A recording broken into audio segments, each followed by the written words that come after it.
Hi, I'm Reb Myron. I'm a minister through Pathways of Light, and I've been a Course in Miracles student for 40 years. I'm going through the lessons this year as I've done in the past, asking Jesus to clarify for me. And then I write from that clarity, and that's what I'm sharing with you today. So let's get started.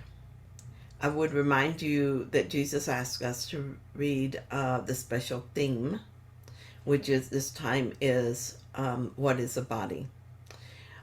Okay, so we're going to look at lesson 267. My heart is beating in the peace of God. Surrounding me is all the life that God created in His love. It calls to me in every heartbeat and in every breath, in every action and in every thought. Peace fills my heart and floods my body with a purpose of forgiveness. Now my mind is healed, and all I need to save the world is given me. Each heartbeat brings me peace. Each breath infuses me with strength. I am a messenger of God, directed by His voice, sustained by Him in love, and held forever quiet and at peace within His loving arms. Each heartbeat calls His name, and everyone is answered by His voice, assuring me I am at home in Him. Let me attend your answer, not my own, Father. My heart is beating in the peace the heart of love created. It is there and only there that I can be at home. I'm directed by His voice and sustained by Him in love. Oh, my dear God, what a beautiful lesson. I sat and cried when I read this. I don't really know what to say about it. It filled my heart with love and gratitude. Just imagine, all around me is the life God created out of His love. Thinking about this, I can't imagine what else I could do in life that comes anywhere near this in importance or in joy.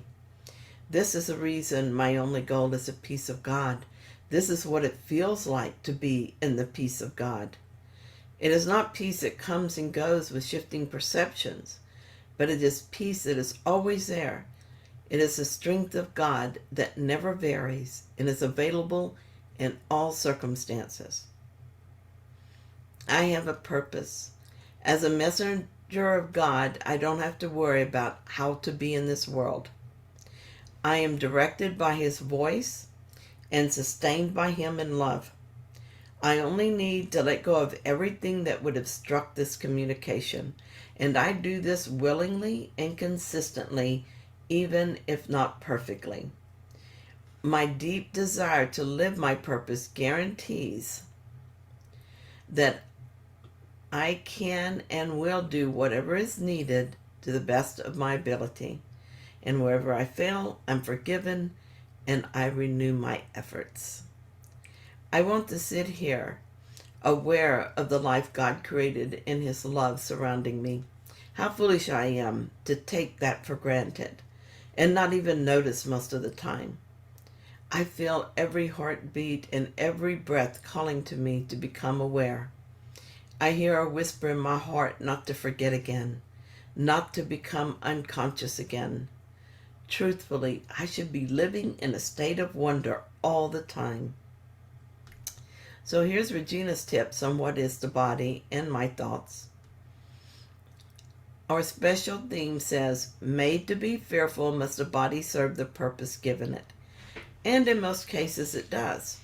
However, our special theme goes on to say, but we can change the purpose that the body will obey by changing what we think that it is for.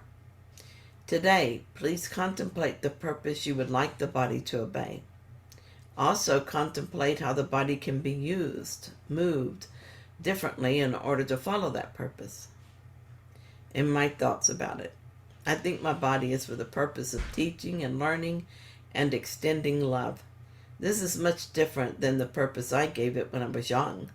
I used to think it was for enjoying sex, drugs, and rock and roll. and I threw myself into it wholeheartedly. Now I throw myself into my new purpose with as much enthusiasm and with more satisfaction than I have ever experienced in my life.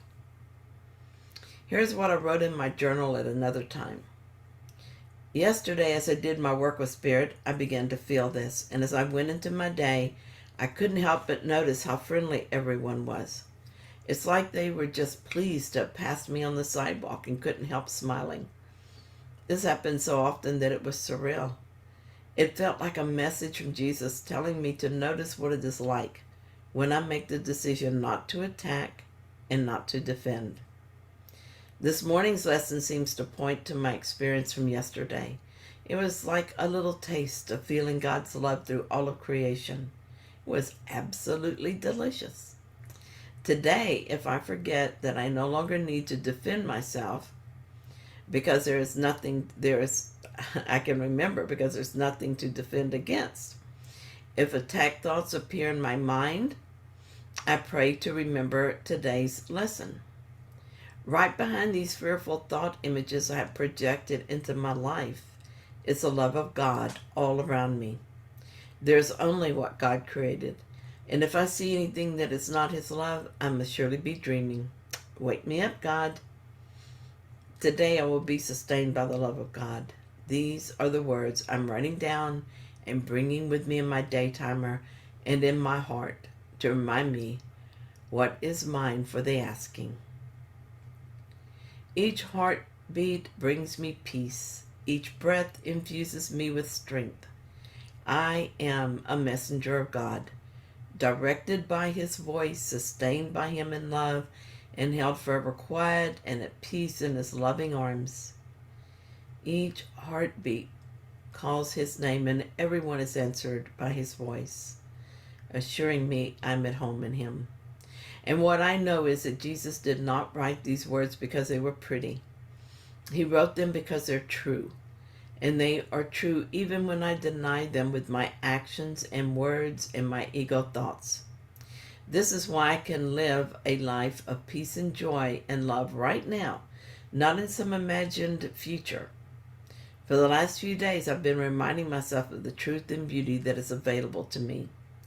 I have been more vigilant for the tendency to fall back into ego thinking than I have ever been before. I then ask that those thoughts be removed from my mind, and I ask that I know God, know love instead. This is my prayer, and all true prayers are answered. So I expect the peace of God. I expect to know myself in the heart of God. And in contrast, this is from an earlier journal entry. Yesterday I was living this and loving the day and everyone in it. I was looking at people with real interest and without judgment. Then I noticed this peace began to dissolve. At first I didn't put it together with anything I was believing. I just noticed I didn't feel as good as before. I noticed that I had said something I regretted and was having trouble letting go of the regret. I left that situation without doing more than noticing it. Later, as I was driving, I popped a CD into my player. It was from 1,000 Names for Joy by Byron Katie. She said, "Who would you be in people's presence without, for example, the story that anyone should care about you ever? You would be love itself. When you believe the myth that people should care, you're too needy to care about people or about yourself. The experience of love can't come from anyone else. It can come only from inside you." I felt a little tickle in my mind as I listened to this. It applied in some way to my life that day, I felt sure. But I had shopping to do, and I put it out of my mind. Life is generous, though, and when I fail to get its message, it sends it to me again. I really wasn't enjoying my shopping, and I began to pay attention to my thoughts. It felt like the sales clerk was unhelpful. I asked a question about how to fashionably wear a piece that I was looking at. To my ear, her answer seemed to say that there was something wrong with me if I had to ask. I noticed that I began to feel out of place in this part of the store. The fashions were too stylish and seemed all to be designed for thin, rich people. It started to feel like the clerks were looking at me with an expression that said, "Buy in this department? In your dreams, chubby lady on a budget." I began to resent these women, and I noticed I no longer smiled at them or anyone else. My attitude was not friendly or kind. I was not extending love. So I asked the Holy Spirit for clarity. I remembered what I heard Katie say right before I got out of the car. She said, "Who would you be in people's presence without, for example, the story that anyone should care about you ever? You would be love itself. So why on earth would I care what anyone thought about me? That would be their business and not mine. They don't know me. They only know their thoughts about me. And while I am concerned about how they feel about me, I am so needy that I have no room for love, not for myself or for them.